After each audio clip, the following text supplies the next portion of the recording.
সঙ্গে আছি আমি নাবিলা সোহার। শীতের রুক্ষতা শেষে প্রকৃতিতে এলো বসন্ত। ফাগুনের রঙে ভালোবাসার উৎসবে মেতেছেন নানা বয়সী মানুষ। বসন্তের আগমনের এই বিশেষ দিনকে কেন্দ্র করে শুদ্ধতম ভালোবাসার চর্চার গল্প নিয়ে খান তাজনিন আহসানের রিপোর্ট। ক্যামেরায় ছিলেন আল মামুন। কখনো নীরবে ছোঁয়া যায় না, যার নেই কোনো লৌকিক অবস্থান। প্রতি বছর সেই ভালোবাসার অনুভূতি প্রকাশের কত না আয়োজন।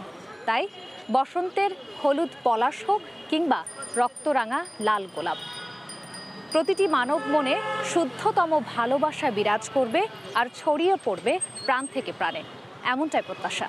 খান তাজনিন আহসান, সময় সংবাদ, ঢাকা। বসন্ত উৎসব উদযাপনের খবর জানাতে চট্টগ্রামের পাহাড়তলীর শেখ রাসেল পার্কে আছেন সহকর্মী পার্থপ্রতিম বিশ্বাস। সবশেষ খবর। বসন্ত উৎসব উদযাপনের সবশেষ খবর জানাতে রাজধানীর শাহবাগ থেকে যুক্ত ছিলেন সহকর্মী রাশেদ বাপ্পি এবং তার আগে চট্টগ্রামের পাহাড়তলী থেকে যুক্ত ছিলেন সহকর্মী পার্থপ্রতিম বিশ্বাস। দেশের প্রথম লাভ পয়েন্ট। এক যুগলের ভালোবাসাকে স্মরণীয় করে রাখতে কাপ্তাই হ্রদের পাশে নির্মিত লাভ পয়েন্ট নিয়ে রিপোর্ট থাকছে সংবাদের শেষাংশে। নির্বাচন কমিশন ভবনে বিদায়ী সংবাদ সম্মেলনে কথা বলছেন প্রধান নির্বাচন commissioner K M Nurul Huda.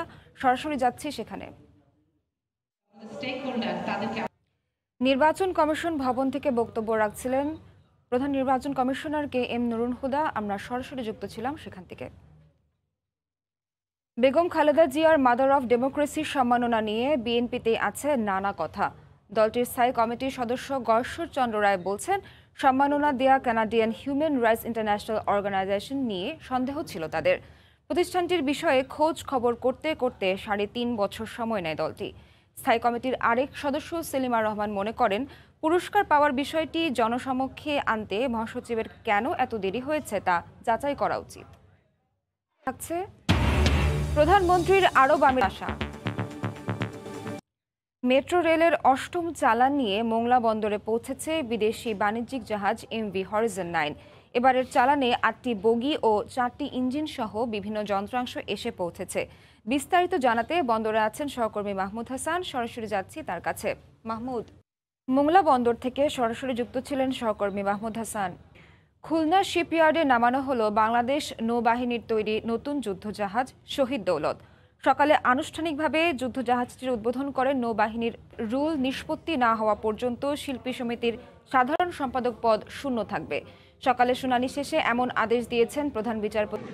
সারের পর্যাপ্ত মজুদ থাকায় দাম বাড়ানোর কোনো সুযোগ নেই বলে জানিয়েছেন কৃষিমন্ত্রী ডক্টর আব্দুর রাজ্জাক।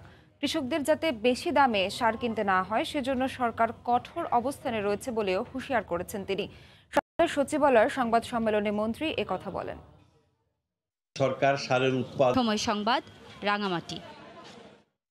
এ পর্যায়ে শীর্ষ সংবাদগুলো জানিয়ে দিচ্ছি। এই ছিল সময় সংবাদে, সঙ্গে থাকুন।